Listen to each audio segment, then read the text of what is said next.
আসসালামু আলাইকুম ওয়া রাহমাতুল্লাহি ওয়া বারাকাতুহু।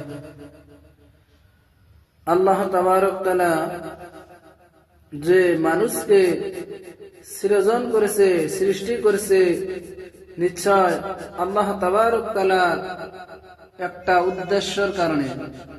আল্লাহ তাবারক তাআলা আমাদের যে বানাইছে, আমাদের আখিরি নবীর উম্মত হিসেবে আমাদেরকে বানাইছে, 18,000 মখলুকাত থেকে শ্রেষ্ঠ করে বানাইছে আমাদেরকে।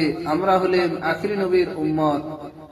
আমরা সেই আখিরি নবীর উম্মত হয়ে আমরা কি করতেছি, আর আল্লাহ তাবারক তাআলা আমাদেরকে কিসের জন্য বানাইছে?